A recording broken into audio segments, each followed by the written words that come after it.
My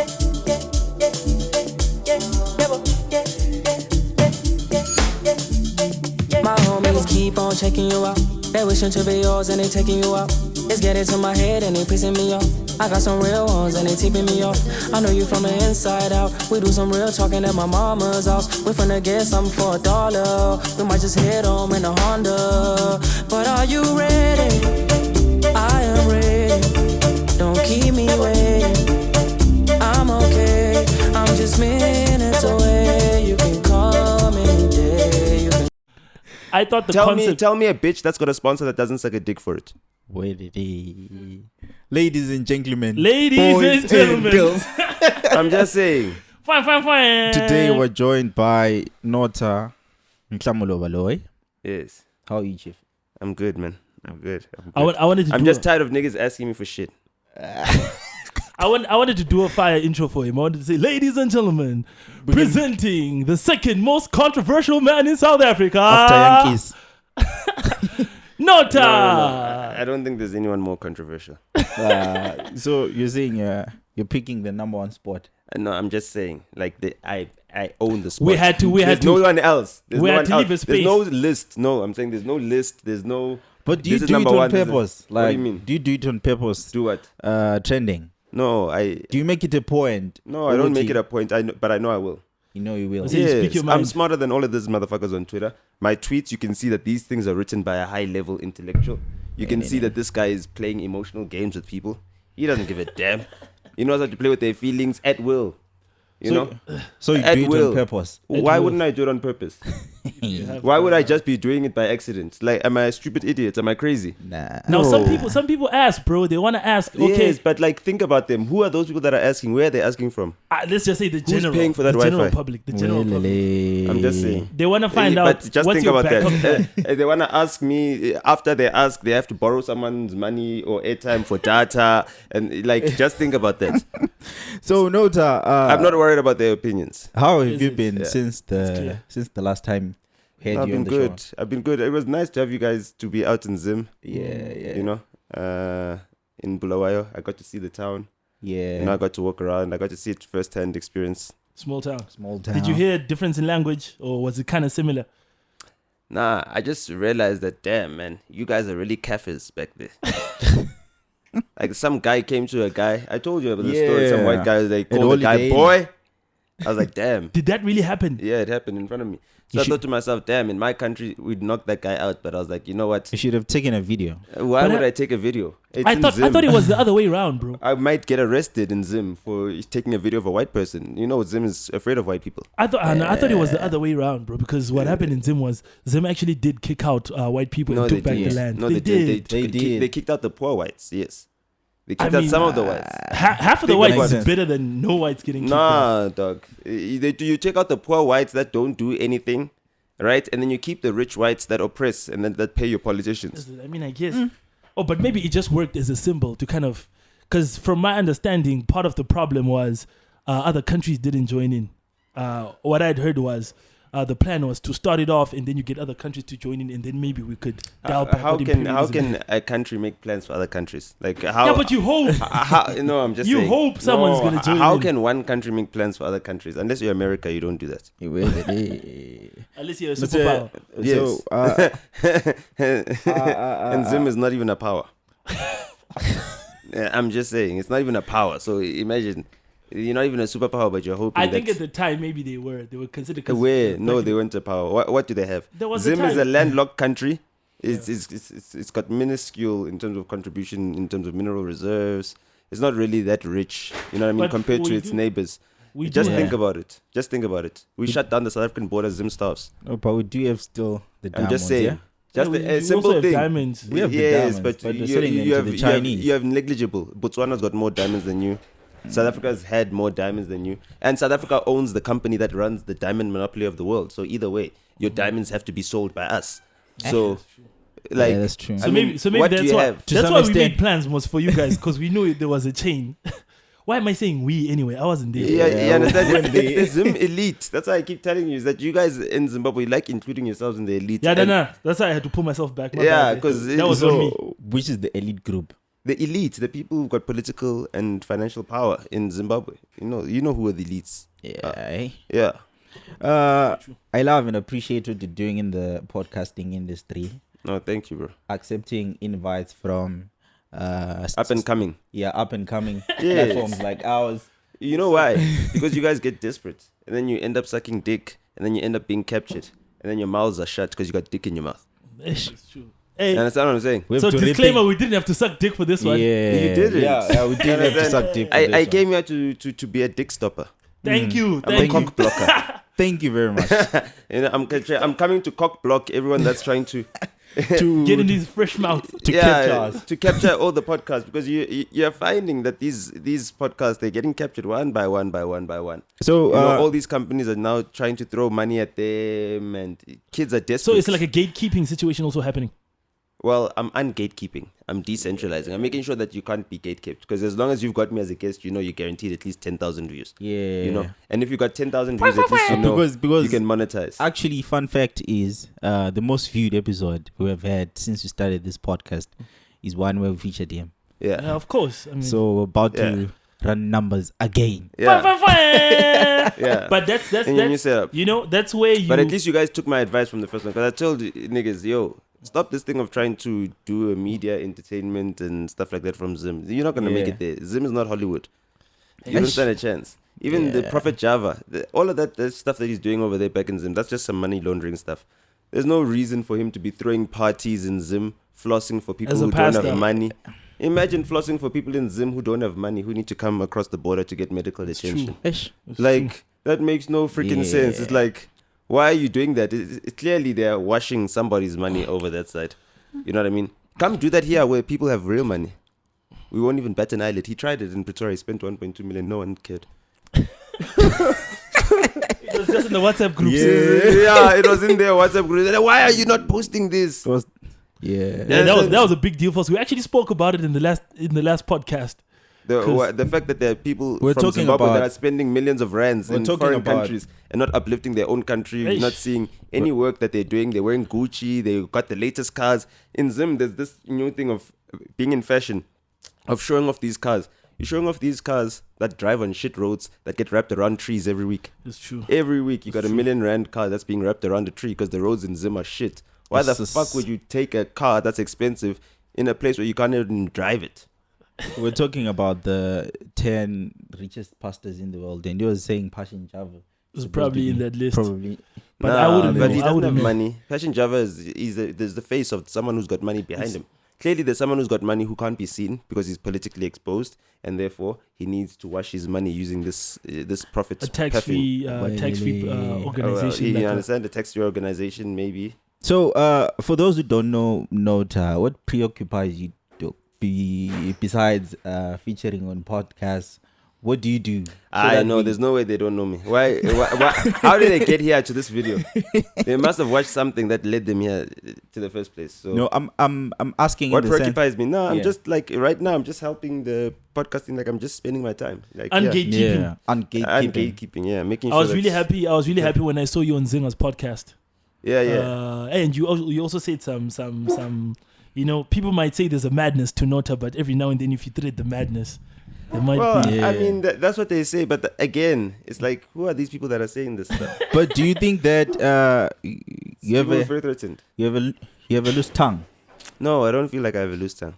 I don't know, man. As soon as I go on Twitter and I see that angle of him on a bed, I just like, or maybe it's misinterpreted.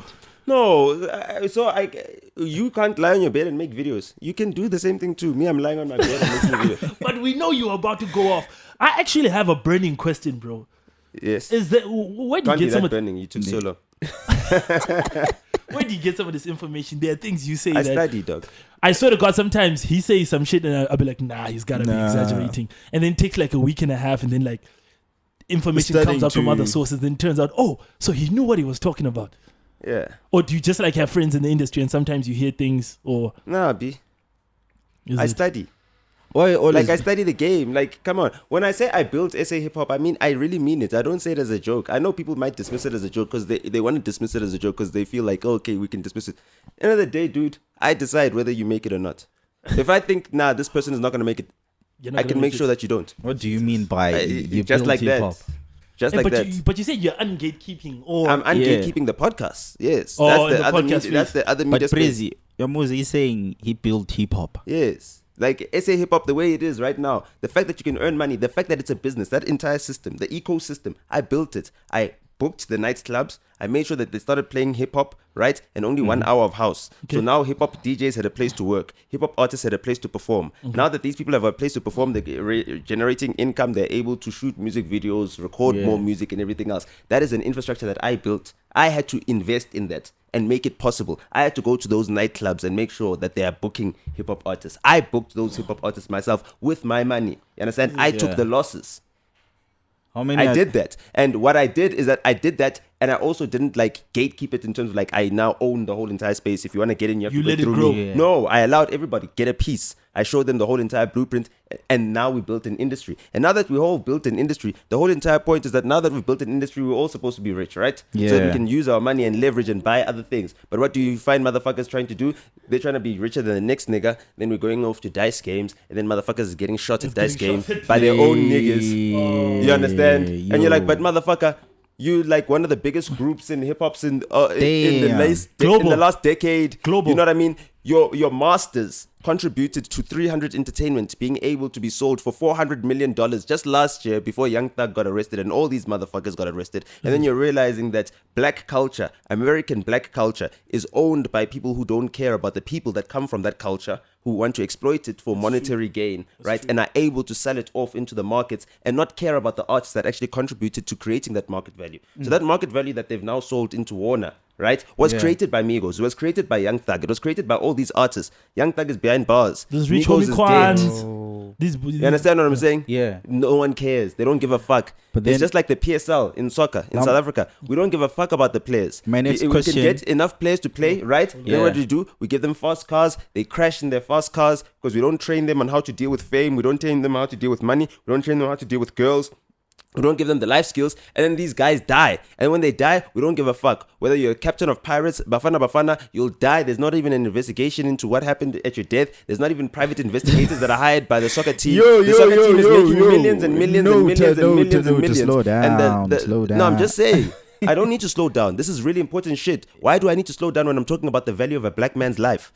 That's exactly what they tell you. They tell you as soon as you start talking about the value of a black man's life, you need to slow down. We can't be talking about the value of a black man's life. Then my next question would be, what's your take on niggas who have made it? They're niggas, exactly. They're not even made it. They're niggas. There's no such thing as a nigga who has made it. You can't make it as a nigga. You'll always be a nigga. Let the man talk. You understand what I'm saying? I wanted to say, no, hold on. Did you hear what I just said? There's no such thing as niggas who have made it. So you're a nigga with money. You understand? You're a nigga with bitches. Okay. You cannot make it as a nigga. Why? Because niggas have no power. So as a nigga, you cannot make it. As a Jewish person, you can make it. Why? Because Jews have power. As an Italian person, you can make it. Why? Because Italians have power. As a German person, you can make it. Why? Because Germans have power. As a Greek person, you can make it. Why? Because Greeks have power. But as a nigga, you're just a nigga. Okay. Even if you're in a Benz, you're still a nigga in a coupe. Still a nigga in a Benz. In a coupe. As I rephrase my question. That's Kanye. All falls down. What's your take on niggas with money that have made it out of the hood but still go back to the hood? That's the thing. Well, that's the exact point. You're still a nigga. And what will happen? You'll die and leave that money behind.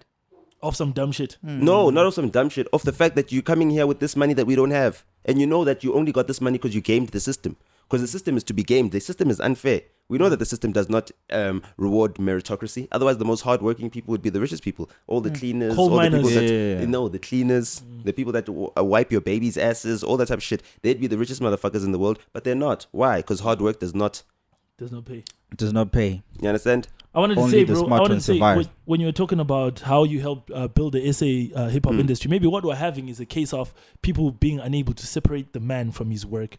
Because fair and fine, you can say no one can dispute the work you put in. No, but maybe sometimes the public don't know the work. The public know the people that are brands, that are household names as a result of my work.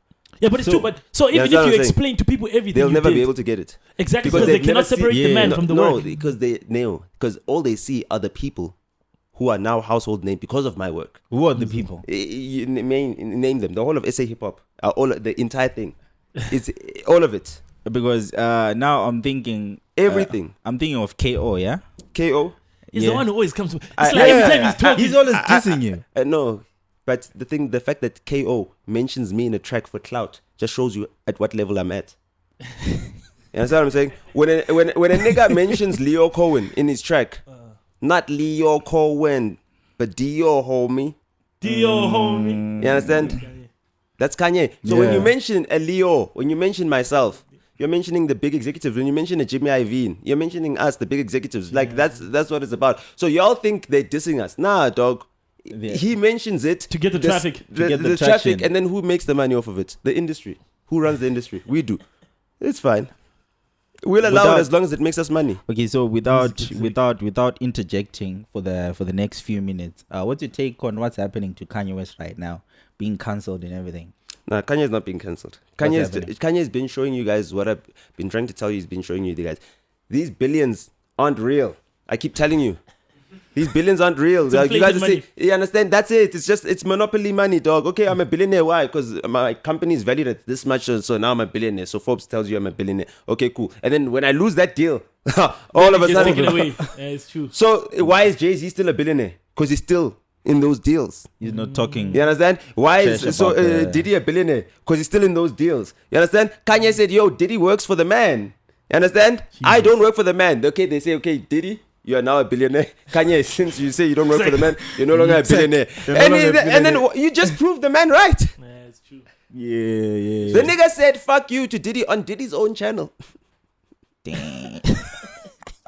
It's the same thing that happened with Kylie Jenner. And Diddy tried to be brave, like, nah, it's cool. Let Kanye say whatever he wants to say. Let him speak. The Jews called, said, nah, take that shit down. And then that's when Diddy came out and... Nori was apologizing to every... Have you ever seen Nori apologize? Nori is a drink champs, dog. That's drinks champs, dog.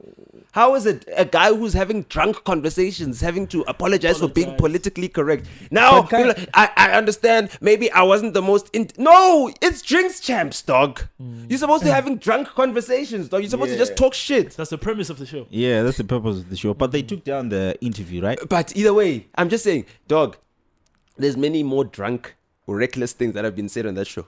It's true. Yeah, who is saying them? Be Kanye. It's who is saying them. When it's Kanye saying them, when it's me saying them, it's a completely different thing. Because why? There's certain people who work at a certain level who've got a certain understanding of the knowledge that we have. And they know that if we say something to the public, it's going to change the public. The public is not the same. When they talk to the public again, that's a different demographic they're speaking to. You understand? Mm-hmm. So when Cyril Ramaphosa addresses South Africans and he says fellow South Africans, after I've spoken, those fellow South Africans are not the same fellow South Africans he's speaking to. Because now they've got the knowledge that I've given them. And now they look at him differently. Is it? You understand what I'm saying? Yeah. You're not talking to the same fellow South Africans. Now the fellow South Africans are like, aye, man. You're useless. Aye, whatever, man. You're rubbish. Nonsense. Why are you always being stopped by cops? Does it carry bullet holes? No, it's not that. Anybody knows who drives a Mercedes-Benz who's a black man that your car will be stopped. You will be stopped by cops. Because they want to have a chat with you. They want to. What was the last incident, man? No, I mean the last time is because I saw them conducting an illegal roadblock. So if you see on Witkoppen and Rivonia, right? Yeah. The traffic lights were off. Hobos are directing traffic. Right next to where the hobos are directing traffic, these guys are conducting an illegal roadblock. They're stopping people. Now how would one know if it's an illegal because there's a traffic signal that is off, and by the law, that the Road Traffic Management Act, their duty is to attend to the traffic signal and not also it's not a proper roadblock. It's just those normal tactical cars. Okay, it's not the roadblock cars where you check your license and all that type of stuff. It's not a roadblock. They're not supposed to be having a roadblock right there. So it's an illegal roadblock. It's an obviously illegal roadblock. So I film them. Right? I record them and I say, listen, this is an illegal roadblock, whatever. There's other cars and everything else. Cool. They realize, okay, fine. They try and chase me down to try and snatch my phone out of me. So did that happen? They chase me down wherever. They stop me right in front of the ESCOM offices on Maxwell Drive. So there's cameras everywhere. There's cameras on the street and they think I'm on live. I couldn't even get on live, but I was bluffing as if I'm on live. I was actually just recording them. Right? I was bluffing this time. Yeah. Because the last time, the trick is that you have to be on live. Because if they get your phone, they're gonna delete the video, they're gonna throw it away. But if it's on live, but live, it's up there. Most probably, even if they take your phone, it's on the archives. But even if they take your recordings. phone, forget the screen recording. Even if they take your phone, you go back to your Instagram, you go to archive, it's there for 30 days. Okay. Yeah, any video smart. that goes live is there. Even if your stream cuts off while you're busy recording and you didn't save it, it's up there on the archive for 30 days. But is it allowed to take such videos? Yes, they're public officials. They work for us. You are allowed to take a video of the police officers. You are allowed to by law. Because they're in uniform, you're allowed to. And if you are in the streets, in the public area, you can film anything that's in the public area. You're not filming inside someone's house in the privacy. That's where the privacy is. But in the public area, I can film anything. Because now I'm thinking of a situation where I'm a child and I'm seeing my father is trending on Twitter because Nota took a video. Yes, that's when you know as a child that you should speak to your father and say, my father, you're bringing this entire family to disrepute. I'm going to be teased at school. Every time you drop me off, they're going to say that your father's that cop that harassed Nota in the streets. And those kids love Nota. They don't want to see Nota being harassed. That father, when he gets home, he said, my hero. You stopped my hero and you harassed him. What type of father are you? Are you harassing the good authority? Imagine. Like, why? Why would you do that? So what kind of message are you trying to put across to the police department in ASA? No, I'm not doing the message to the police department. I'm showing the public that, if you've got fame, money and power, the police don't operate when it comes to you. Jesus. You understand what I'm saying? I'm famous, clean. So therefore they know who I am, clean. So therefore they want to take pictures. They're not going to stop me. They're not going to check my disc, whatever. You understand? They just want to take pictures. They just want to take pictures and everything else. So the law does not apply to you if you're famous. And that shouldn't be the case. I should know that the law applies to everybody. Because I don't want some famous person getting away with murder in my neighborhood. And now I'm unsafe because there's some famous person who can be reckless and do whatever it is. And they can talk they can talk their way out of it. And you understand what I'm saying? Yeah. They can beat up their girlfriend and they get away with it because they're famous. They can beat up their wives. They can get away with it because they're famous. I've been confronting this for almost 2 years now, since the 17th of January 2021. I promised people that, listen, I'm going to use my social media now as a revolutionary tool. I'm not just going to use it to make myself famous and now post pictures of myself so that you guys think I'm doing a great job. No, I'm actually going to do work in the community. I'm actually going to re-socially engineer this country. I want to make sure that people know how the law works and how to make sure that the law protects them and works for them and benefits them, and not that the law is being used to subjugate people just because they don't have as much money as the rich and elite. But have you been in a situation where while you're taking a video, lomtom shoot the video of no shy? But there's a video of that. The cops slapped the phone out of my hand. Yes, they did that, but they're on camera. Dude, you can't hit me. It's a charge, dog. You're going to jail for that. I'm not hitting you. Why are you hitting me? Why are you violating me? Why must you hit me? Because you fear for your life. Bro, why? You fear for your life. I say something that's going to kill you. Can I say, this is why I said earlier, there is a threat to the madness. See now, when people are on Twitter, all they're seeing is... I haven't killed anyone. I haven't raped anyone. I haven't abused anyone. I haven't committed any crime. I'm a law-abiding citizen. It's true. That's what I'm saying. So on social media, people are just seeing Nota harassing cops. How am I harassing the cops? They're harassing me. I'm a law-abiding citizen. But what he's actually trying to prove is that the law treats rich and famous people differently. I'm not trying to prove it. I'm proving it. I stood outside my sunroof and screamed, "You're not going to touch me. You're not going to do anything his point. to me." And his other point and the guy said, "Hey, come here closer. Why are you shaking?" I said, "I'm speaking in your face." In your face. I'm shaking because I'm passionate. So, you understand? I said, I'm right here in your face. What are you going to do? You can't touch me. Out of curiosity. And then I said, fuck off. Go fuck yourself. Out of curiosity. You understand? Out of curiosity, Nota. Hey, you are insulting me. And so what? Is that a crime? It's not a crime to insult you. You deserve to be insulted, motherfucker. Out of curiosity, Nota, what's your net worth? That's for me to know. That's for me to know. So ain't no pocket watching around here. No, it's not about pocket watching. I'm a high net worth individual, so I've got a net worth in excess of $1 million. So that's all that matters. But other than that, I mean, but it's just answered. Yeah, we'll take it. But either way, it's very easy to calculate your net worth. You know what your assets are valued at. You know what your businesses are valued at. You know, a person should know their net worth. Most people don't. Yeah, because then that's how you know what you can leverage. So in terms of business, that's what I'm saying. If you want to get financing for someone, you know, okay, this or something. Okay, I've got a net worth of maybe, let's say, 3 million rands, and I'm financing projects that are like worth 1 million. So I know that even if I have to pay interest and everything else, and the interest over many years is like now 2.5 million, at least I haven't my liabilities don't exceed my total net worth. I'm not bankrupt. I'm not if this goes south. Yeah, understand.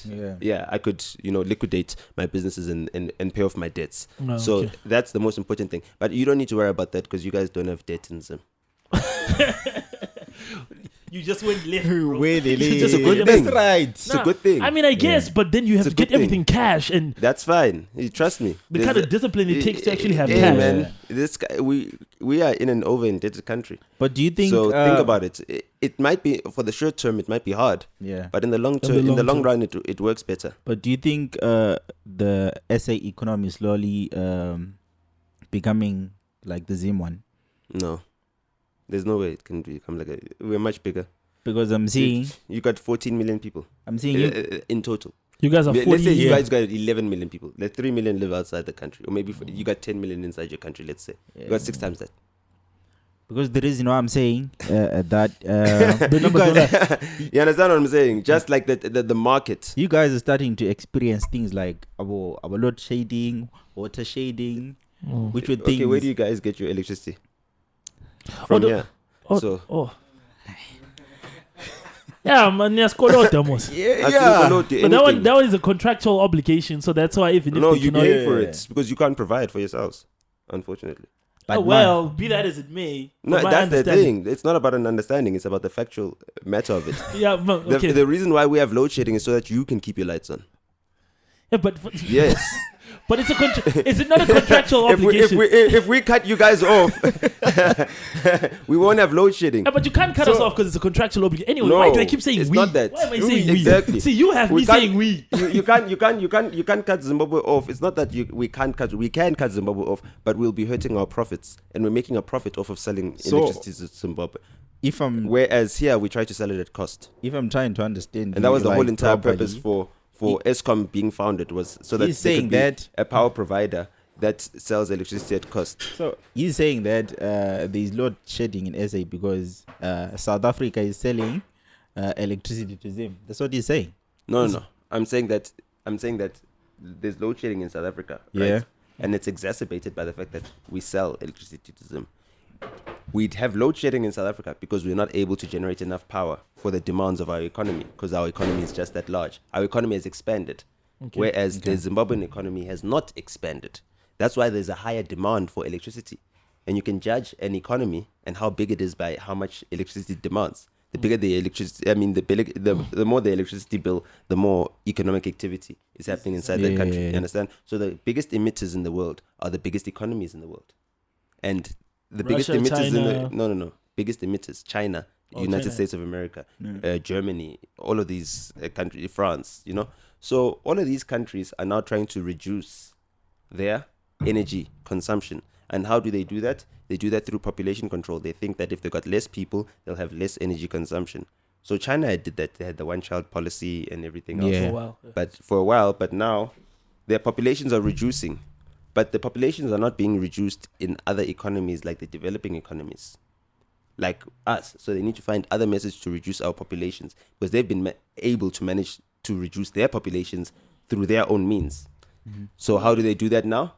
They break up our family structures. They break up, our households. They make sure that young boys are not masculine and they become, effeminized too much. Yeah, I'm just saying, this is what happens, So you're seeing it happen, especially in South Africa. I don't know if you guys saw the Pride March in Sandton. Yeah. At some point in time, there was only 1.7% of the population was gay or some shit like that. There's no way there should be such a crowd of people. And you are seeing that it's now mimetic. Yeah. There are kids who are feeling as social outcasts and who can see that they can climb up the social ladder by being gay. So you've now incentivized gayness. And when you incentivize gayness, you cannot now eliminate the fact that some people might choose to be gay. It's true. So what you're saying is the community is forcing its belief to I'm not saying the community is forcing its belief. I'm saying the power of that community is making people in other take it as an option to climb up the ladder. You understand? So if I become a gay black man, all of a sudden I'm no longer a black man, and all of a sudden I'm no longer looked at as a criminal. All of a sudden, I'm no longer looked at as a potential threat. You probably can't be cancelled online. You understand? If I'm a white man, right, and I'm a white gay man, all of a sudden I'm no longer looked at as a racist, white supremacist, misogynist, patriarchal.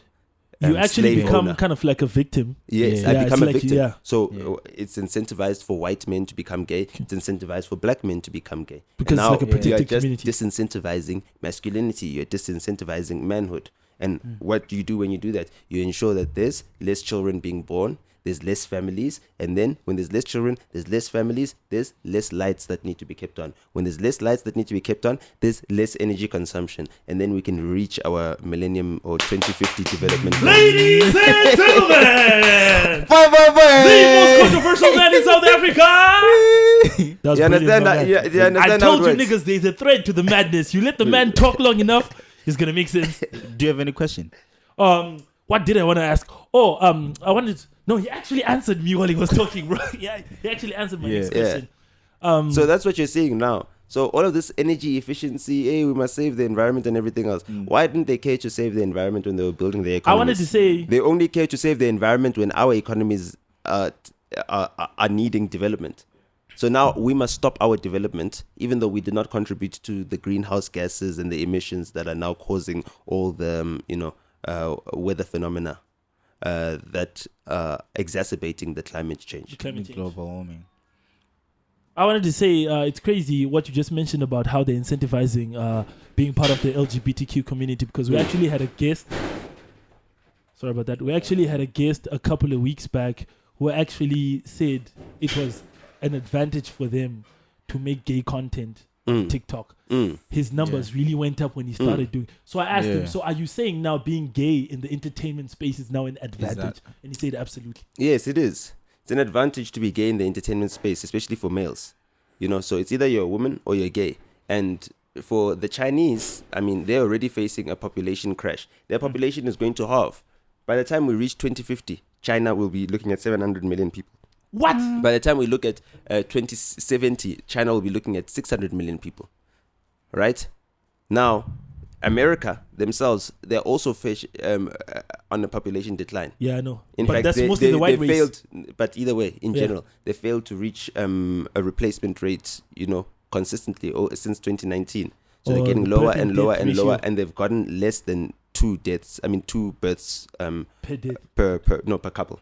2 births per couple, 2 children per couple. Okay. Understand? So they've got, the replacement rate is 2.6 to make allowance for early and premature deaths, childhood mortality is 2.6. But naturally, the replacement rate is you and your wife should replace one another with 2 kids. You understand? So that when you die, you leave these 2 kids who can have 2 kids each as well, and then you replace humanity like that, right? Yeah. We're not doing that. So when you have 1 kid, what you're doing is that you're halving. Actually halving, yeah. So every 70 years, if life expectancy at maximum is at 70 years, that means that population group halves.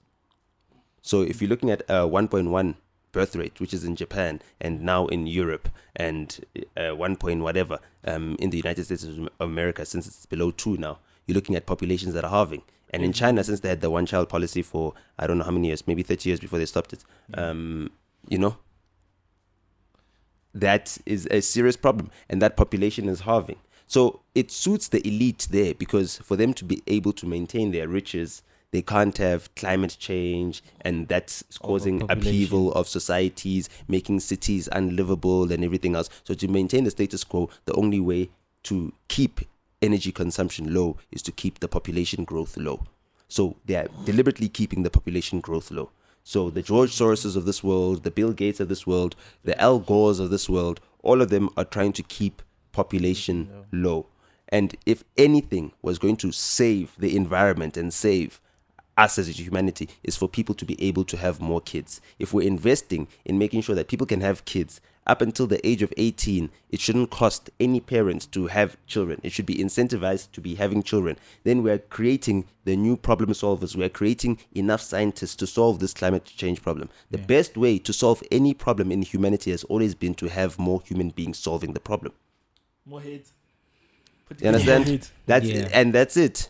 So if we're allowing people to have more and more kids and we're incentivizing it, then we're going to have more problem solvers. And those problems that we are looking at into the future are going to be solved by more capable hands.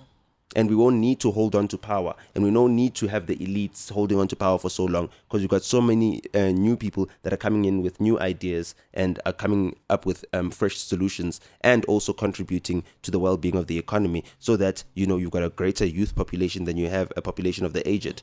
Because what you're having now is that the aged are running out of young people to maintain the pensions that keep them alive. Okay. Yeah, so old people are going to start dying, because they're not going to be able to have the healthcare that they need, because there's not enough young working people that are contributing to pension funds to keep the old people serviced. In one of your recent Instagram live videos, you talked about light skin privilege. Yeah. As a thing that's becoming a norm in the black community. Yeah, it's been the elaborate case. on that. It's been the case in the United States. Everybody knows, like, colorism as well as light skin privilege as well has been there, where the lighter your skin shade is, the more elite you are, the more palatable you are. Yes. Even in Africa, men would like women with lighter skin so they can have lighter skin children, so that their children can have benefits of having lighter skin. That's true. What kind of benefits? Light skin benefit. I have light skin privilege. I've got freckles. You know what I mean? You have got freckles like a certain somebody in the house. Yeah, exactly. So those are the light skin privileges that you have. You're seen as less of a threat. Like, as a black man, I'm not seen as a black man who could be violent, because I'm not dark. And that's the thing. The darker, the bigger, the hairier. It's like the more testosterone you have. It's not just the more testosterone. It's it's more dominant genes. More dominant genes. The darkness is about dominant genes. And already, since they've trained all the light-skinned people to know that they're going to be bred out by the darker-skinned people, there's already a fear. So the lighter-skinned people are more acceptable, because they're less of a threat to the ones with recessive genes. So that's just a natural thing. I also know that it also started from the fact that as the imperialists were taking slaves, the lighter skinned were a bit closer to who they were. That's how we got the house nigger and the field niggas. No. They were the kids through rape. Okay, there's that as well. That's it. There's that as well. No, that's not that as well. That's it. That's it. It's through the violence. No, it's through the violence of rape. Right, and they felt mercy on the children that they produced.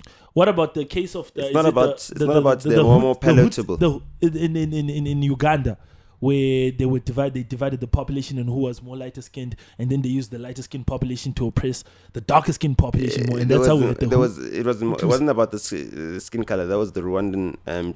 Rwanda, yes, but that was just tribalism, doc.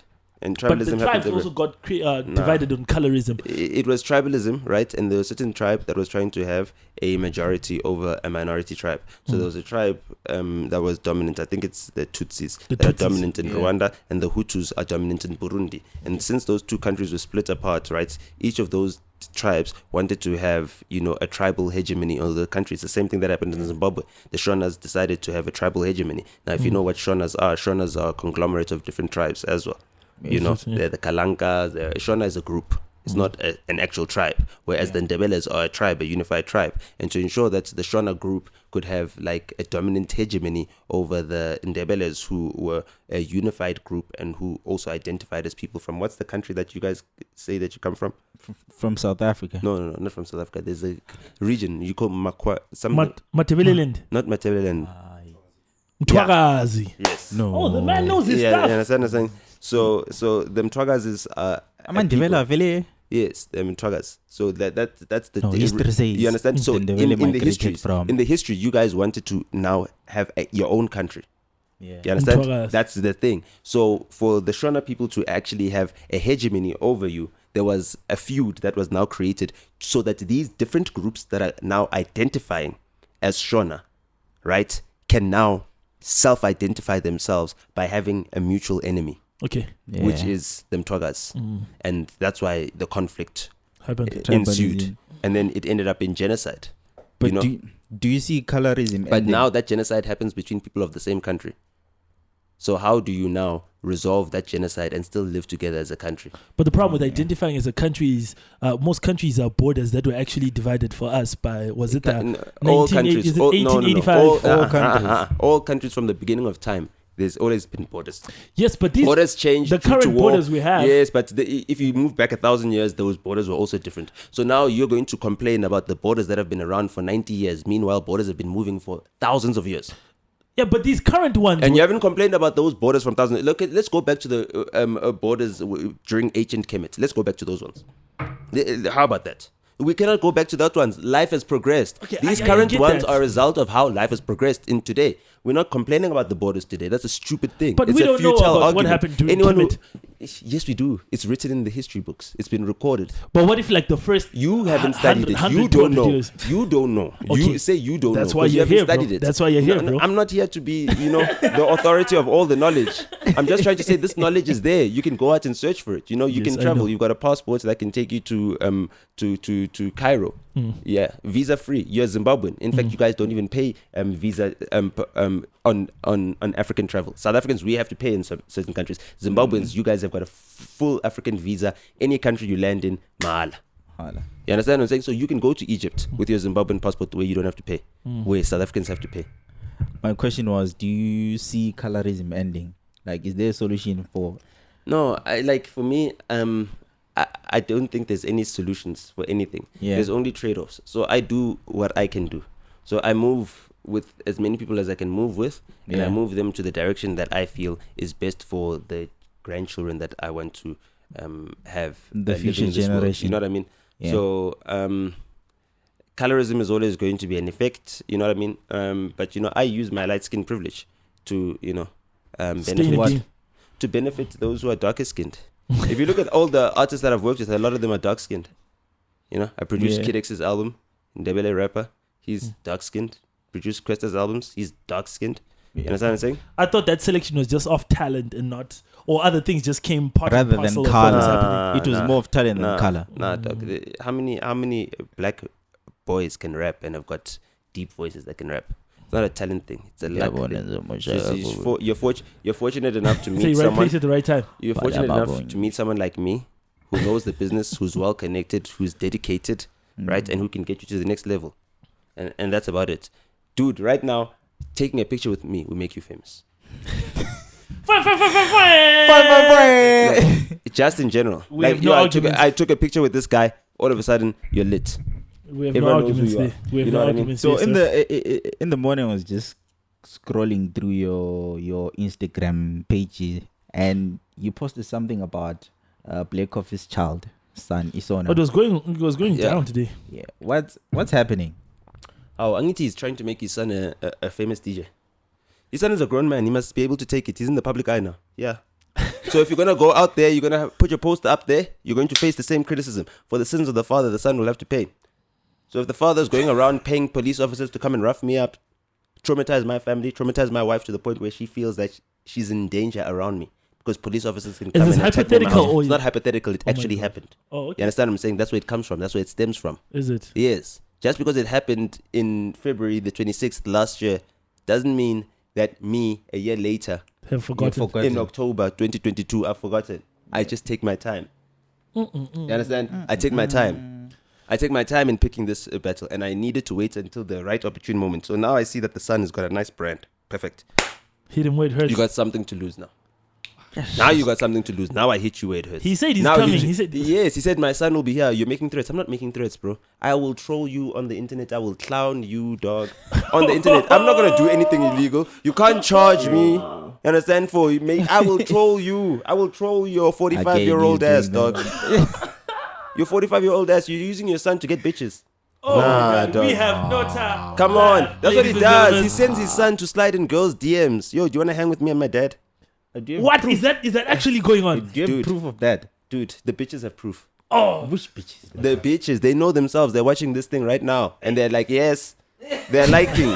Now they must subscribe and press the notification bell. For my daddy. If you're tuning in for the first time, please don't forget to subscribe, like, share, comment this video. So yeah, that's just part of the thing. I mean, like, look, they give black coffee too much of an inordinate influence in the industry. There's a guy who used to be the head of Coca-Cola Zim. Yeah. Yes, that's the guy who's behind Black Coffee's business. Oh, you said so. Yes, the head of marketing and Coca-Cola Zimbabwe. He did also market Zimbabwe and Zambia. He was there, and now he's at Arena Holdings.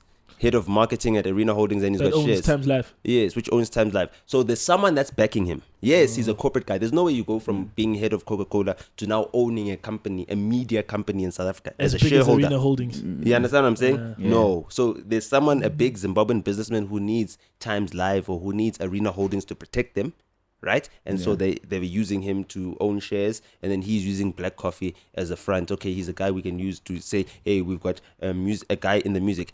Gallo Records exploits black artists. There are black artists that are suffering right now. There's no way with a clear conscience that Black Coffee would proudly say, yes, I'm part of Gallo. No. They're exploiters of black people. We're crying about Solomon Linda.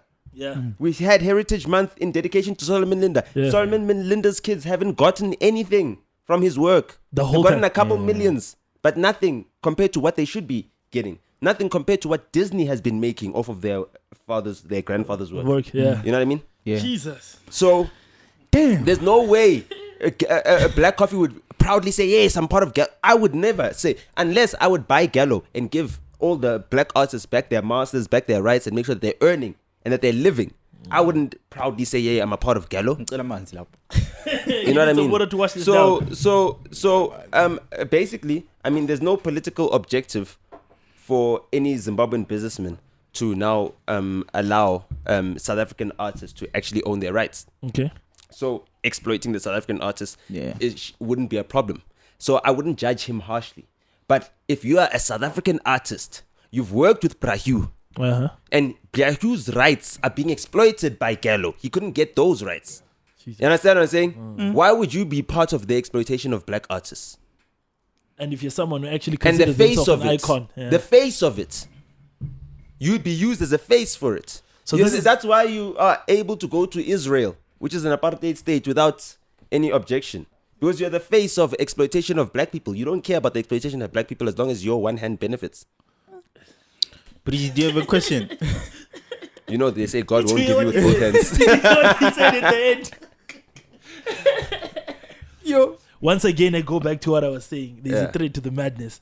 Maybe people just need to listen to what you're actually saying. They need to listen over and over. Listen carefully. Yeah, please rewatch this podcast over and over. Because if you let this man talk long enough, you'll understand. A lot of people didn't understand where this whole qualm came from. With the black came from. Yeah, because people just thought they always say it's cloud chasing. But I've got the clout, Doc. I don't get it, man. I don't. Why would I need to chase the clout? I am the clout. You're executing it at a speed no, that's but too I fast. am the clout. Why would I need to chase it? You're the good authority. Dog, I don't follow any of you motherfuckers. Oh, it's true. I checked today. So all he sees on his timeline is himself. It's trending topics, dog. Trending topics. Yes, I see the trends list. That's it. So I don't comment on anything unless it's a trends list. So why are you saying I'm a chasing clout, dog?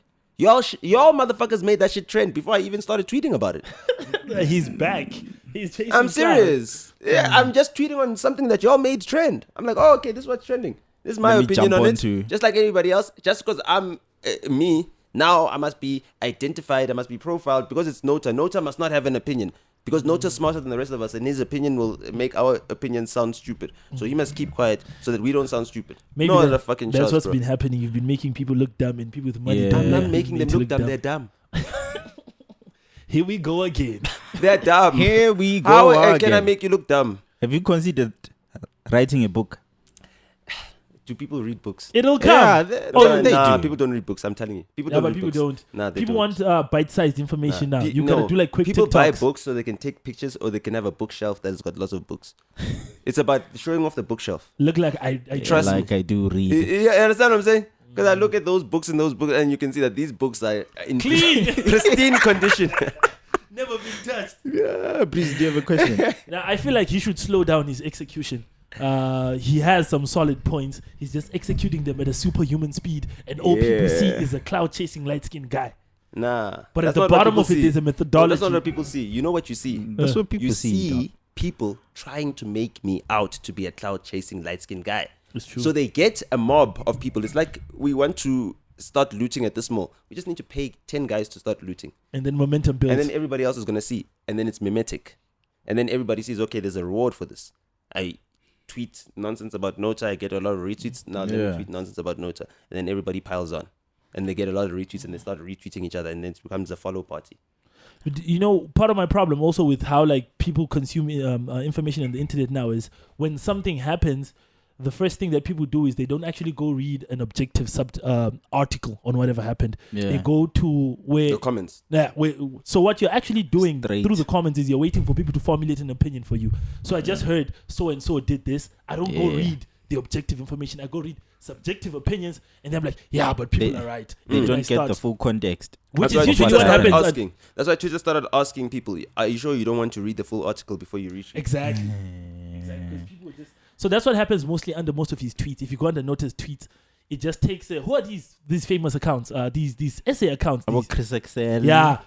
Whatever Chris however he consumes what he tweets is gonna be the trend down the entire thing. Yeah, but I mean, the Chris Excels and them, I emboldened them, I empowered them because. Do you know those guys personally? Well, now I do. Like, They're friends. No, not my friends. They're people on Twitter, dog. Have they been able to monetize? No, they're monetizing, dog. Chris Is it? Excel is probably the most monetized account. He's got over 1.3 million followers. He's got campaigns every day. Woo! He runs campaigns. Shout out to and him. he feeds.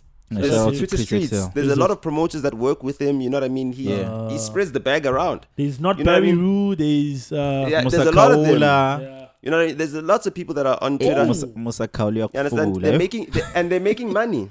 They're making money, dude, because they can change opinions. So people are using them as promotional To shape platforms. opinion. Yes, True. the same way you would spend money on your latest magazine.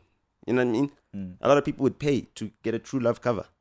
You know? Yes, they'd pay to get a True Love cover. You know? Yeah, it's the game. And then they know that, okay, fine, we pay for this True Love cover. We have the TV wedding. We do all of that shit. And then our brands look good. And then other brands want to now spend money on us. No, that's fantastic. Yeah. Yo, I wanted to do something, man, if you don't mind. I wanted to at least like rattle off like 5 personalities in the entertainment industry. And I wanted to give you to give me like just a... From Zim. No. Not from here. Okay, good. You just give me a first impression. Yeah. If you want to talk on it, you just tell me the first thing that pops into your mind. I'm going to do 5, and I think he's also going to do 5, guys. Yeah, I'm okay. going to do 5, yeah. Okay, so the first one I have is Buhle. Yeah. That's it. Yeah. Zuchi Coke Dope. The less said, the better. But good luck to him raising someone else's baby. Oh. Shout out. Oh.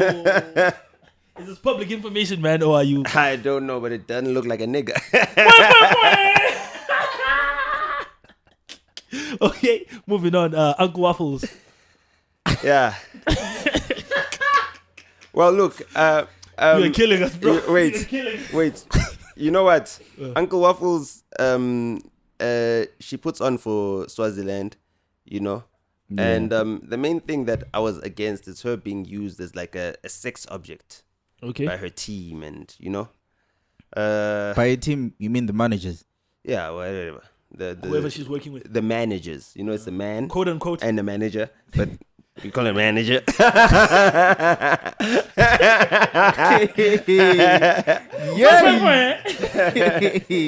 Okay. You're done with that one.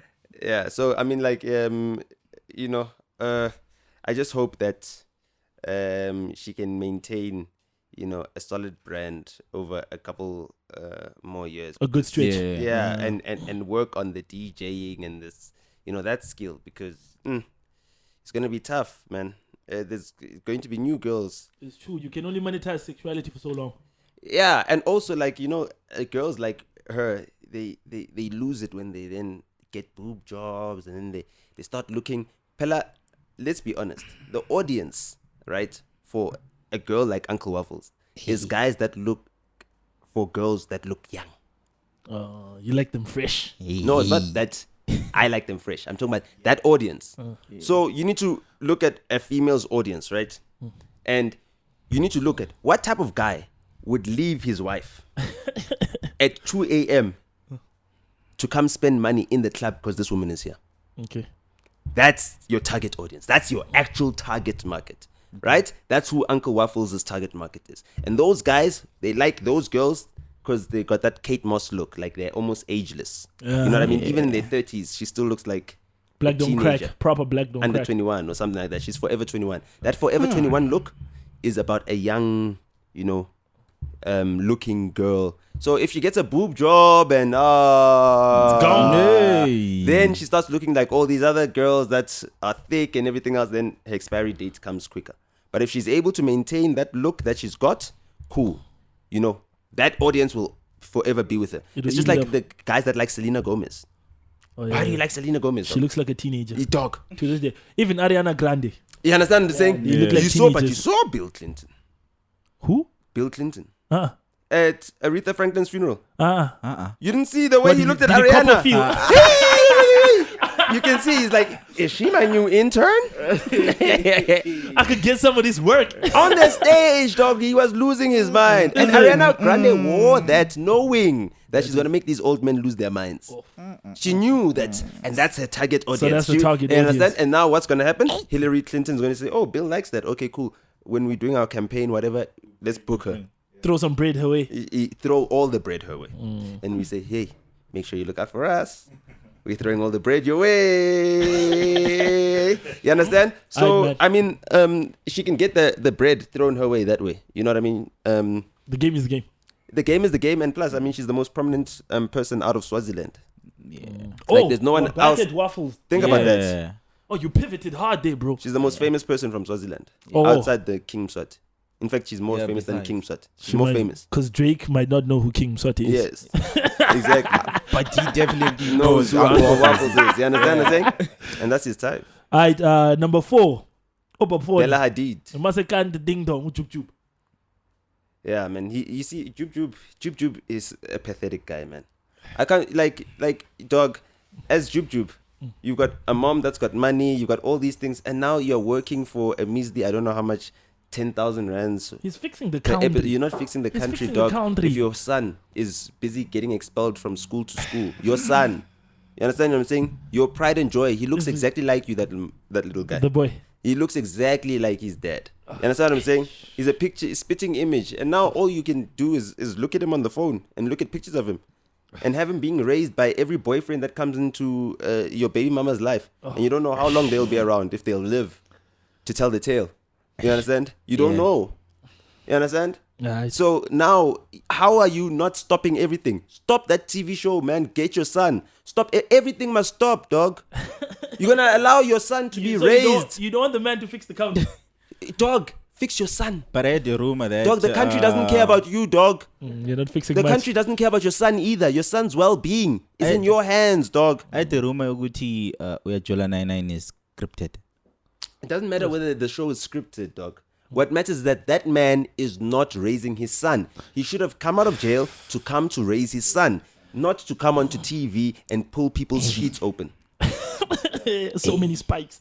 This show had so many spikes. I'm just, like seriously. Yeah. You're busy in other people's bedrooms. Maybe that's how he's earning money to... Yeah, bro. I cannot speak on that situation. Why aren't you in your son's bedroom? I cannot speak on that situation. Making sure he's not busy getting himself expelled, making sure that his homework is done, making sure that you're signing his homework book, checking his assignments. Come on, Maybe bro. he says he does. Maybe he does. He doesn't. I'm telling you, he said that he admitted that he doesn't on Mgcini. And he's waiting for his mother to sort it out for him. Oh, you understand? That's what happens. You saw what happened. Who came and counted Amanda DuPont? It was his mother. Yeah. So his mother has to pick his fights for him, dog. Come on, man. Oh, but I thought he was a tough it's guy. Pathetic. He looks like a tough guy. He looks like a tough guy. No, he behaves man. like a tough guy. It's pathetic. It's pathetic. Okay, number 5, so Trill. It's pathetic. You're still stuck on that guy. It's pathetic, man. It's pathetic. Listen, the fifth guy is so Trill. Yeah, no, so true. Because.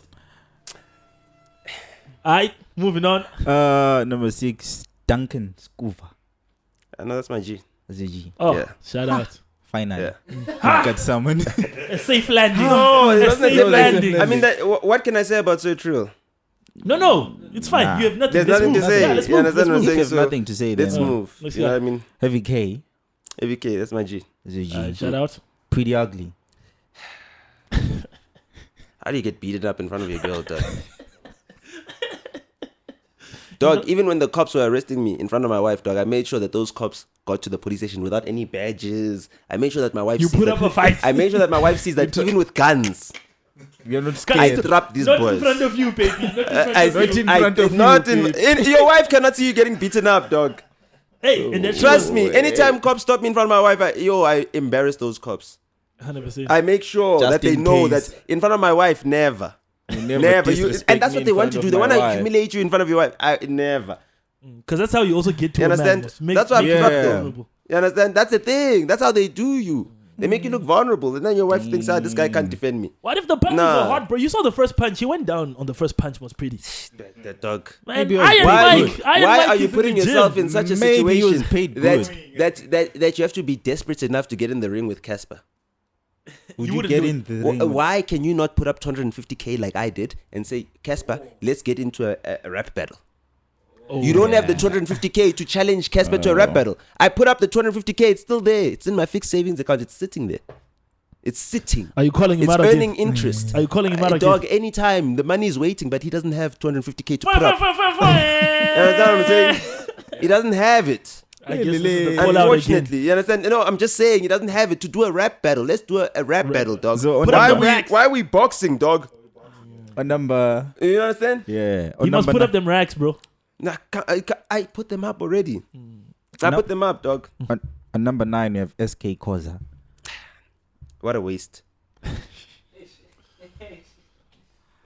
Yo. What a waste. But I mean, that's what will happen with this industry. It will cause you to self-destruct. Because I mean, like, where can you work? You can only work on one TV channel. You can only work for DSTV. So you got nowhere else to work. And you're not really a superstar. Because you're not getting people to buy tickets to come see you in a cinema or in a theater. Oh, okay. You understand? So that guy just needs to find something else to do. Like, he needs to get into theater work. He needs to get into other work. Or branch out. Yeah. Maybe do a podcast. And stop fucking these easy bitches, dog. Like, dog, you're taking videos with bitches we wouldn't ever be seen with. Imagine, dog, you're eating some bitch's pussy. She doesn't even have a blue tick.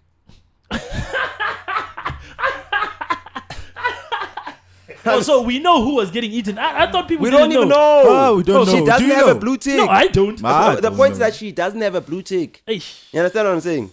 For me, why? It was a service station footage that was a little sad But me. either way, dog, all the women that he's with, dog, you're not seeing him with a Nomzamo or something, dog. Aren't you like a superstar or something? I'm thinking of that So video. now you're getting the easy girls. Nonsense. Speaking of, bro. Now I'm thinking of that video. Dog, like, come on, dog. When we see you taking that video, we should be like, yo, the girl in the video should be trending, nigga. Not you, nigga. How are you the one that's trending? Hey, but I DJ, dog. Dog, you're clowning, dog. CDJ 2000. You're clowning. Now imagine the A-list level girls. Would they ever get with a nigga that shoots videos of him having pussy? Nah, dog. On number 10, we have Andy Lempisani. CEO or the chairman of Royal AM. You see, that's another thing is that niggas that use their parents' money. I'm so tired of them, dude. I'm the only person from my neighborhood. Okay, actually, after the Elias, I'll say the Elias at least. Nah. But he's my OG, so he's another generation. But in my generation, I'm the only one who's got their own money. Who got out and made out? No, I didn't get out. I didn't need to get out. I'm in Santon. I grew up there. Why would I get out? Okay. I don't need to get out. Where am I getting out to? It's the richest square mile in Africa. It is. You understand what I'm saying? So, but the thing is that the kids that grew up there are useless. I was the brokest kid growing up. I'm richer than all those motherfuckers now. Why? Because all they had was their parents' money. They had drivers, they had every single thing except dedication, drive, hard work, commitment, discipline. Maybe he's working on it. He's still young. It's not about come on. He's still young. Nah, come on. He's young, and how many kids he's got. He's gonna have a stellar football career, that boy. Yeah, that one. And then what happens when his mom and his uncles and all of them go to jail for the corruption that they've done? Because they were part of the construction tenders. We're definitely over there. putting and a disclaimer for this one. There's no disclaimer that you need to put. The bridges fell, the construction work fell, and 500 people in Durban were flushed into the ocean. But it's black people, so who gives a fuck? No whites died, so only white lives matter. I said slow down, bro. Don't move too fast. You're moving way too fast. Yo, man, speaking about getting A-list girls, there's a picture of you that resurfaced on Twitter. Was it last week? Of you and Minnie. And Minnie. Yeah, it was. Yeah, Minnie someone faked a tweet as if it was tweeted by Boyti. It was a picture of myself. That was at my 21st birthday. Oh, is it? Oh. Oh, okay. Yeah, that was 11 years ago. So there's not a lot of context behind that picture. It was on my 21st birthday. Oh, okay. She came to my 21st. It's one of the pictures. It's on my Facebook. Or someone's Facebook. Someone posted on Facebook. Because people were taking it a different direction. People were saying, Nota been pulling. Yeah. What do you mean? That I've known Minnie since I was a kid? No. No, but I'm just saying. I've known her since years. Oh, okay, yeah. So, but yes, and that was the context of the tweet as it was circulating. So what about it? No, we wanted you to confirm for us if not. But I'm just saying. Since I've been pulling what? Been pulling since it was. Been pulling what? Good girl. A-list girls must. No, I'm a platform, dog. The A-list girls, I don't pull them. I attract them. Yeah, but it's pretty much the same thing, must. It's not. It's not the same thing. So dog. in closing, and have you ever seen honey pulling ants? There's honey just sucking the ants out of the ant just to keep track of all. Just to keep track. Listen. Just to keep track of all the comparisons Nota has made during the podcast. There was a Kanye comparison, there was a Jimmy Iovine comparison, there was a honey comparison. This man is off the charts, ladies and gentlemen. But I'm just analyzing it for you. It's like, so that's the thing, is that as a man, you need to get yourself to a stage where your feathers as a peacock show. They show. You know what I mean? And when your feathers a peacock show, then they know. The girls know, dog. What I'm trying to say is this. A girl that wants fame, right? She knows that sitting next to me makes you famous. Immediately, right? Yeah. So I've been always able to attract those types of girls. The ones who want fame, who want to be in the limelight, who want to be in the industry, because I'm a plug. What if that's all the girls SK Cause is attracting us? No. It's obvious. It's obvious. A girl that wants fame is not going to allow you to take a video of you eating her pussy. People take fame anyway. I'm telling you, she's not going to take it because she knows that in future it could be a liability. It could be used against her. But in closing, my question would be, what's your relationship status right now? Oh, what do you mean? I'm married. Oh, I'm a married man. Just because my wife lives wherever she lives doesn't mean that I'm not married. Okay. Because I'm not going to unpack any of that. The reason why I'm asking, I'm judging from the recent tweet of your wife saying that you guys separated long back. No, but we didn't separate. We didn't separate. What happened? We didn't separate. My wife, I just couldn't have her living in the house. So I needed her to go back, acclimatize herself to actually being an independent woman. She needed that opportunity. But are you guys still in good books?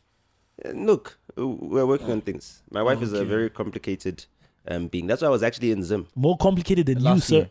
Yes, I was in Zim. You understand? That's why I was in Bulawayo.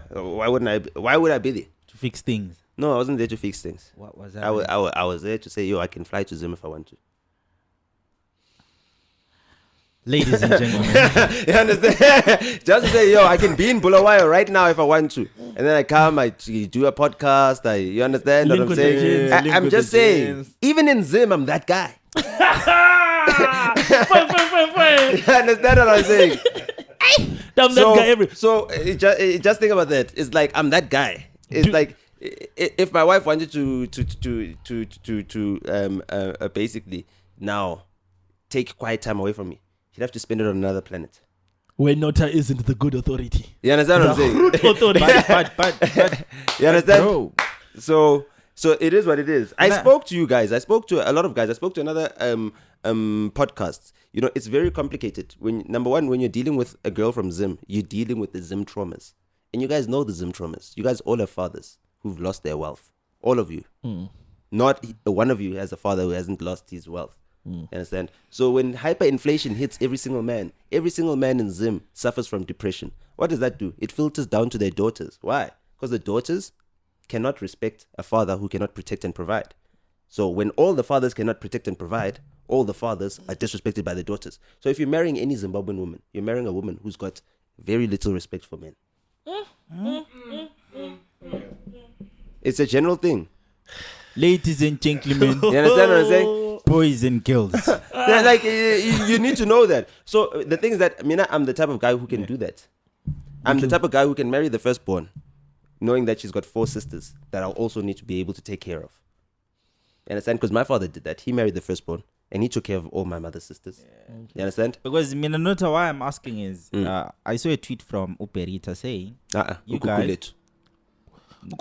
Yeah, because that's my mother-in-law's name. That's my mother's-in-law. Oh, is it? Yeah, understand?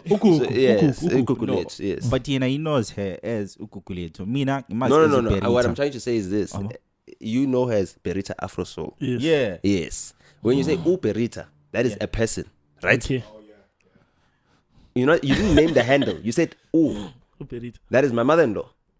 It's her mom's name. That's her name. That's her actual name. So when you're saying that, you're saying her name.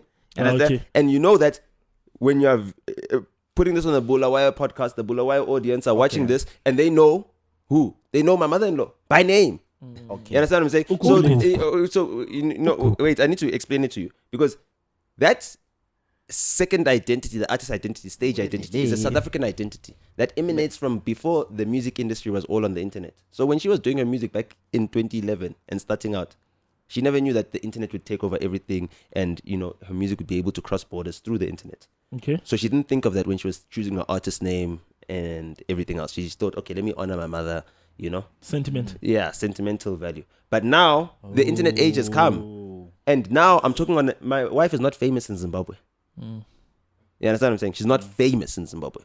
There are some people who know her music, who knows that she's famous in South Africa, but she's not famous in Zimbabwe. You understand what I'm saying? So that's the thing. So when you're saying the name that is famous in South Africa, it's not famous in Zimbabwe. So you're saying a name that is her mother's name, because that's the name that people know in Zimbabwe. There are people in Zimbabwe that know the mother's name as who the mother is. Okay. They don't know that the daughter uses the mother's name as a stage name. Is Ukukulet. Yes. posted on Twitter saying you guys separated. Yes. And when you're here saying everything is okay, right? Yeah. So you're contradicting what Ukuku posted on. No, I'm not contradicting it. I'm saying that we're not living together. No, but he said we're working through it. Yeah, we're hold on. I'm saying we're living separately. So to live separately is not a separation. Is a separation agreement. When you sign a separation agreement, we have not signed any separation agreement. You understand? I put my foot down. Yes, and I put my foot down, and I have to put my foot down. Unfortunately, I have to take her through the harshest punishment, because that's the type of punishment that women need to get the rebelliousness broken out. What do you mean by punishment? May you please elaborate? Well, the punishment is this: is that you jeopardize the progress of the family by doing things that sabotage the family just because you cannot get your own emotions in check. Okay. Right? So she needs to now face the consequences of what she has done to our family with her actions, right? Because there's nothing that, everything is forgivable, redeemable, yes, but there are consequences to your actions. And those consequences means that now you have to make amends for the damage that you've done to your family. You are married into another family. You've disrespected your family. And the only reason you've been able to do that is because you weren't raised in a family where you were taught to respect the family that you get married into. You understand? Okay. Yeah. So that is a problem. Now, I cannot address that with her family because there is no family to address that with. So I need to rebuild that family structure myself, right? Unit. I need to rebuild that. I need to sit them down. But now my question would be, where does the disrespect come in the situation? The disrespect comes from disobeying the orders of your family. If your family says, this is our political line, this is where we stand, that is where we stand. If you say, no, this affects how popular I am and certain people won't want to work with me or associate with me because of this, then you are disobeying what the family's line is. Because if the family is saying, we are shaming the devil, and you're saying, but no, Satan pays me very well. They say his checks don't bounce. You understand what I'm saying? You say, no, but I want Satan's money. Can I ask? You cannot enjoy Satan's money in this household. This is a godly household. Do you understand what I'm saying? Exactly. So go and enjoy Satan's money there with Satan and the other Satanists. Do not bring your Satanism into our family. We're a godly family. We are God-fearing family. This was an example. We are praying. No, it's the truth. This is the exact truth of the matter. Because all of these things that break apart families are Satanism. It's evil. It's the devil coming in. You understand? And when you allow the devil to rule where the father is not the authority of the household, he's not the head of the household, and he's disrespected by his own children, that is the devil at work. So that is a family that is possessed by the devil. And the only thing that can save them is actually being introduced to God in the proper way and seeing the consequences of following the devil. So they need to follow the consequences all the way to their self-destruction. You understand? Okay. And it's destroying them as a family. I've got a sister-in-law right now who's in Bulawayo, who's in and out of a mental institution because she suffers from bipolar.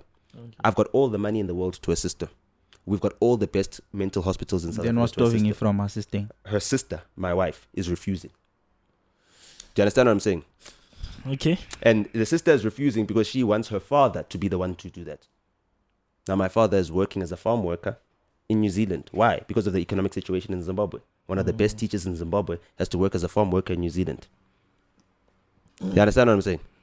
So now we've got a triple dilemma.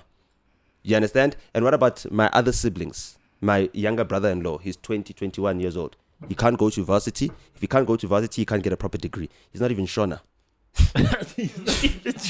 So he can't even get lucky.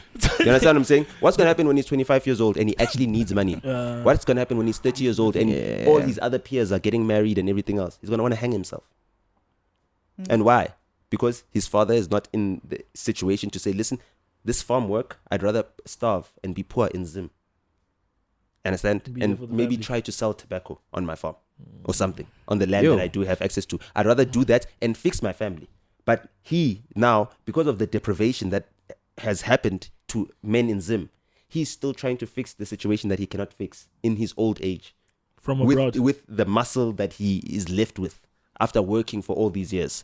And it's impossible to fix. So what's happening is that the situation is getting worse because your daughter is an adult. She's in an institution that is not going to help her. So her condition is deteriorating. They can only contain her there. They cannot even contain her. They're just managing how bad it gets. They're slowing down how bad it gets, but it progressively gets worse. Okay. And then what happens? The rest of the family also is dragged down into that. So now you're creating a situation which you will never be able to fix. And your children will never, ever forgive you for that situation. So the only way for that situation to be saved is if I open up myself and I say, I'm not going to allow this to happen to this family. I've married this girl and I want to make sure that her entire family is better off because of me. And that means that you need to be able to give people tough love. And you need to be able to be honest with it. You know, the reason why I'm so honest is so that lies cannot be used against me. Because that's exactly what people in depraved situations do. They do things that can be destructive, that can be, you know, lying and tweeting things. I left my house because I was fearful for my life or whatever. You know, it's like, how can you be fearful for your life around me? That's the tweet I was reading. You understand what I'm saying? It's like, and are you fearful for your life because Black Coffee sent cops to beat me up in front of the house and those cops could not beat me up, could not contain me, could not restrain me. And you thought to yourself, if these cops cannot contain or restrain him, one day someone's going to send cops to actually come and kill him and maybe they might kill me or I might die in the crossfire. So now if Black Coffee and his political connections are able to strike the same fear that my wife would have if her husband was a boy in Zimbabwe who was fighting against ZANU-PF and then ZANU-PF sends the cops to come and beat him up, right? She doesn't understand that is not the situation in South Africa. She doesn't understand that her husband is part of elite families in South Africa, so he does not get subjected to the same abuse that normal Black people get subjected to. You know, he is protected. And in fact, he's in the best position to fight against the authorities because other Black men are not in the position to fight at all. You understand? And that's the position I find myself in. If I don't fight, no one else is in a position to fight. So therefore, everybody suffers. So therefore, if everybody suffers and I watch it, who's to blame? When I'm the only person who can fight. So when she's saying she's fearing for her life, she's referring only to the Black Coffee incident. No, she's referring to like, maybe she's someone insinuating. Might, because to me, I mean, like, unless she said I've been beaten, I've been abused. There is no way you can insinuate that. You understand what I'm saying? And when she's asked, she says, "No, I've never been abused and everything else." There's no way you feared for my life. So it's an unfounded fear. Unfounded, completely unfounded. Can I ask? And now you must also understand that this person is doing this in a place where they're rebelling against the authority in the household. So she's rebelling against me the same way she'd rebel against the father. You understand what I'm saying? And you know how teenagers rebel against their fathers? They say destructive things. You understand? But all those things she's since withdrawn. But you understand what I'm saying? And that's where we have the problem. I wanted to ask, bro, some people might think, because I saw some commentary on how maybe bringing intimate family matters to the public like this might also be what's hindering getting any progress done with solving. What progress? Whatever you're like. No, but what progress? What progress are people observing? What progress do they think they can observe from outside? Exactly. That so they think that they are not. You are hindering. What are you observing? You don't know what Nothing, but progress I'm making. Me, I'm making progress. Me, I've made progress. Yes, I've made progress. Okay. I've made progress. I don't have to say yes to everything just to keep someone happy. No. I say no now. You understand? I said the buck stops here. This far, no further. I've made progress. Okay. You understand? For me, that's progress. Because at first, I was trying to please someone. Now I'm no longer trying to please. Line. Now I need to fix things. Because it needs tough love to fix. You understand? I need to be a father figure, you know, as well as a husband, as well as a brother, you know. And that's a very tough position to find oneself. And the son-in-law. No. And the music executive. No. In my Bulawayo language, isindebele ngizathanda ukuthi hayi Nota siyabonga ngokusijoyina namuhla lapha ekhaya. Oh, you're done now. Yeah, we're done. This has been a great episode. Thank you very much for coming. Fantastic episode. Shout out. But you're not gonna comment on what I just said. Hey, you're gonna make me seem like I'm making just unfounded observations. Here's the thing. Tell me about manhood in Zimbabwe, especially in Bulawayo. I'm amongst struggling. them in Ndebele men. I'm struggling to unpack most of what who you out talked of your about. friends can afford to lobola? I mean, we have exceptions. We have exceptions. Do you understand? So now exceptions gonna marry all the girls in Bulawayo. Polygamy. It's because of the economic situation. So that when you understand, and that economic situation, Zimbabwe, so who does that economic situation affect? It affects only the men. Yeah, because that's the structure. That's the breadwinner. Because the women are perpetual victims. That's the thing. I had a big altercation. I saw that Zimbabwean women, I think something's wrong with their minds. They've completely, I'm telling you, and South African women are regressing in the same way. They don't take any responsibility for anything. There was a waitress that was helping me, right? Yeah. She got the wrong order. Instead of coming to me to apologize, she went and asked a male staff member to come and apologize on her behalf. She couldn't even come to apologize. Maybe she knows. Would you not her? No, it's not about she doesn't know who I am. That's not the point. The point is this: if you don't apologize, it means you don't regard me. You completely disregard me. You're looking at me as some sort of animal. But Mina, what I can say is my wish is for you. No, don't wish for me, brother. Don't wish for me. You guys no. Don't wish for me. Don't wish. Please. But Nota wants us to fix I don't want national level. I'm not. You understand what I'm saying? Yeah. No, I'm talking. No, I'm talking about the relationship. No, yeah? don't. For starters. Yeah, for starters. No, but you're not in that position. You're not in the position. But you can wish. No, yeah, I can wish. I'm telling you that you're not. Let God have those hopes. Also, we should pray. Yeah, we should pray. No, don't pray. Why would you be praying for someone who has everything? Pray for the paupers. Pray for the poor. But pray for the needy. Pray for the needy. I don't need prayers, dog. I've got a plan. I'm working out my plan. You understand? And I'm a role model. I'm an example for others to see. Yes. I'm a testimony. I'm a testament. So, Kabelo always says that you look like our sound guy. Tumelo, can you come this side? I just want people. No, it's just because I got freckles. In the comment section. Two light-skinned niggas with freckles. These guys look alike. It's because he wears glasses and he's got freckles. I call him, you know what I call him? I call him bootleg Nota, Bota. Yo, fist bump, don't leave the man hanging. Yeah, sure. I know. Thank you very much for tuning in. So hold on, but we're making a point here. Yeah, about manhood in Zimbabwe. You understand? Let me tell you something that people don't understand is that these problems are regional. If we don't fix manhood in Zimbabwe, the problem is going to play out in South Africa. If we don't fix manhood in Zambia, the problem is going to play out in Zimbabwe. If we don't fix manhood in Malawi, the problem is going to play out in Mozambique. If we don't fix manhood in Mozambique, the problem is going to play out in Swaziland. You understand? In Lesotho, in Botswana, in Namibia. All of these things are regional problems. We all face them as young people. Yeah.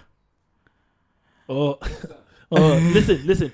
I wanted to say the problem, especially when you highlighted how the LGBT DSTV community has gone out of its way to kind of there's like an attack on heterosexual black men. Now the problem with also there's always been an attack on heterosexual black men. But my thinking is the problem is it's now at a legal playground. So even if we say we're fixing what's the word we're using? Fixing manhood. Yeah. The problem is there's a thin line that you can step, and then it's hate speech now. You're offending and then the community. So they've taken the play to like a legal playground, and it's kind of hard for us to come on this podcast and say A, B, C, D. Nah, that's because you guys want sponsors. You want corporations. That's the thing. We want money. So what money? We want to be like you. We saw your car. Yeah, want to be rich. I don't have corporations and sponsors. That's why I can say whatever the fuck I want to say. You understand what I'm saying? I've got freedom. I've got power. No. And the way you do that is by not needing money. But you have to play the game to change the game. No, you don't need to play the game. You don't have to. That's the thing. You don't have to. Why do you need to play the game to change it? You can't play the game and change the game. You can't. You become it. Is it? You become Jay-Z. Seriously. Where you can't say anything. And then you just have to play you just keep quiet. The middle lane. You just keep Are quiet. you still picking me up, bro? You understand? Yeah. So we cannot allow that. And young men in Zim are allowing that.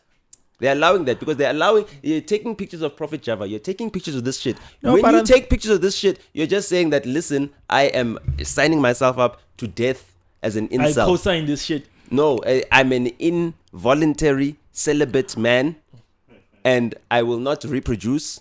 I will not have a family. I will not be able to be a provider. I am signing myself out, but I'll take nice pictures of Prophet Java and post them and congratulate him. That is not how you build a country. That is not how you build a nation. So there's no incentive to be a man in Zimbabwe. There is no incentive. What advice would you give a young man in Zimbabwe? You need to fight. I'm saying you need to stop being pathetic. Young men in Zimbabwe, a lot of them are pathetic. The best of them all come to South Africa. Think about it. And therefore, the ones that are left behind are the ones that are too cowardly.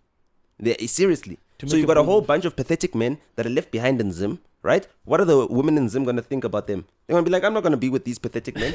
So you're going to have a whole bunch of frustrated, pathetic incels that are sitting in Zim, right? And the women are there, and the women are all going to congregate around the men with money who can come in anytime. So those men will have now too many options of women. So they won't even be able to pick women. They'll just take all of them. You understand? So those women will not have proper relationships. So you won't have proper family structures. And a country that is conservative and traditional like Zimbabwe falls apart like this in a heartbeat. Whereas you had more conservative values than South Africa, but you guys had nothing to actually keep it together because you don't actually have cultural heritage. In Zimbabwe, people don't practice their culture. You understand? If you're Ndebele, you're Ndebele, yes. Just by language. By language. But you don't practice your culture. There's nothing about preserving one another's cultures. Why? Because you created this super culture to have a political majority. So now you've got this shown up group of people. That's not a culture. It's not a tribe. It's an amalgamation of different tribes that are creating a political majority. That is it. It's a political tool. And that's exactly what you have in Zim. Whereas in South Africa, we actually have our tribes. We actually have our traditions. We actually have our history. And all of that is celebrated by the people. And people want to preserve that. And when we're talking about conservative values, we're talking about conserving our traditional values. Okay. Whereas in Zimbabwe, they are conserving their post-colonial, culture. Yeah. Sort of, yeah. Yes. Don't get killed, man. Don't get killed. No, in South Africa, we're safe. That's why you guys need to come here. You're safe. You're protected. Hopefully, I'll be able to get my wife to be part of the registration drive for Zim youth to vote, because we need prominent people to get in there. To get in there, especially people who've benefited from being able to be in South Africa and be in a country where freedom of speech is still active, protected somewhat. Yeah, your nice freedom of speech is there. Hey, yeah. I would be seeing people dissing Ramaphosa like he's just there. Fuck Ramaphosa, nigga. Fuck that bitch. We're just gonna edit this shit out. No, you don't need to do that. This is South Africa, chief. South Africa, fuck Ramaphosa, dog. In Zimbabwe, don't do that. My brother, you don't do that. You don't do that. Yeah, they tarnish you like that. Yeah, but in Zimbabwe, I like the laws in Zim. They got laws that are good for men. I watched this other law. I told my wife, you see those tweets that you put up. Those I can charge you for defamation. But defamation doesn't work the same in South Africa as it does in Zim. In Zim, they charge you US dollars. You saw Tapiwa. You got a $250,000 US dollar award. Who's that? Yeah, there's some guy. What's this guy's name? I don't know. His ex-wife said something about him on socials. $250. Yeah, that's a quarter ticket, bro. Of defamation. You understand? She said he's an abusive. Somebody say something about us, please. They posted the court documents. Maybe if I can get Passion Java to say something about me, bro. I'm I'm just in there. My lawyer is Nota. I'm being here represented by Mr. Baloyi. Who's this guy? I forget. You know, there's too many Tapiwas in Zim. Yeah. I forgot which surname he is. But yeah, some lawsuits where they got awarded 200 well, good. They were still recording. 50,000. Hey. Yeah, here he is. I was still recording. Yeah, Tapiwa Maposa. Oh. No, Tinashe Maposa, not Tapiwa. Oh, no, Tapiwa is the other guy. Tapiwa is the Arena Holdings guy. Tinashe Maposa, yes. You understand? You can read Shona. What does it say? I think you can read Shona. Yeah, all Ndebelers can read Shona. They have to. Garissa. Otherwise they starve. The other one you starve. Did you hear what he said? You have to all speak Ndebelers can read Shona, otherwise you starve. Yeah, they know. You have to taura. Nota. Unoda kutaura kuti usurvive. I don't know. I'm Tonga. We speak Zulu in South Africa to survive as well. So I know how it feels. You gotta finesse. You gotta try. Yeah, so at least the Ndebele advantage is. Do you here have any South questions, Africa. guys? Yeah, it's true. No. We're happy. We've. Yeah, I think you've covered everything. We could obviously talk with you for like 5 hours, but we can't hold you that long, man. We really appreciate having you. I'm going to record with the Elias. Is it? Posted now. Yeah. Posted podcast in Branson. Oh, is it? How do we get I'm a guest Nota to come? You to bring them to Zim. Book them for events. Start doing events, dog. I keep telling you, do an event. The event, you do the podcast, you record the podcast. Even if you don't make money off the event, you make money off of the podcast, the recording. Because eventually over time, people will now trust you. You're doing your events, you're booking people, fine. Now you book more and more people, you're able to build bigger and bigger festivals in Bulawayo. You know? What's that cricket stadium, or is it? What is it? Queens. No, Queens. Queens Cricket Club. Sports Club, yeah. You just book them there, you do outdoor festivals one by one. When you actually plugged us to some information. Yeah, that's it. Yeah, that's a solid idea. It's a very simple idea, and there's lots of artists that, maybe they might not be A-list in South Africa, but in Zim, get the traffic. They can attract the crowd. Yeah, that's always the case, man. So you get them, do that, build it up, and then you build up the content, and as the content starts to grow, your audience starts to grow. Now it's not about which artist you're bringing, it's about the experience at the event, and then you can grow. I mean, that's how Jacaranda Festival starts, right? It starts as a small thing, and then it blossoms into a big tree. I know. Thank you very much, Doc. Ladies and gentlemen, through the process of this entire podcast, Nota moved from the second most controversial man in South Africa to eternally the most controversial man in South Africa. At some point, Bengi is good to Kulumanga, and I think I have to rewatch this episode. You gotta slow it down, bro. I'm telling you, your audience is not eating up at the speed you're producing. That's fine. They'll catch up when they do. The ones who matter. The ones who matter will catch up. Are catching, yes, trust me. And the ones who don't catch up don't matter. Thank you so much for having me. Don't forget to like. Yeah, don't forget to like, subscribe, share, subscribe, and be you. And be yourself. My homies keep on checking you out. They wishing to be yours and they taking you out. It's getting to my head and they pissing me off. I got some real ones and they tipping me off. I know you from the inside out. We do some real talking at my mama's house. We finna get something for $1. We might just hit home in a Honda. But are you ready? I am ready. Don't keep me waiting.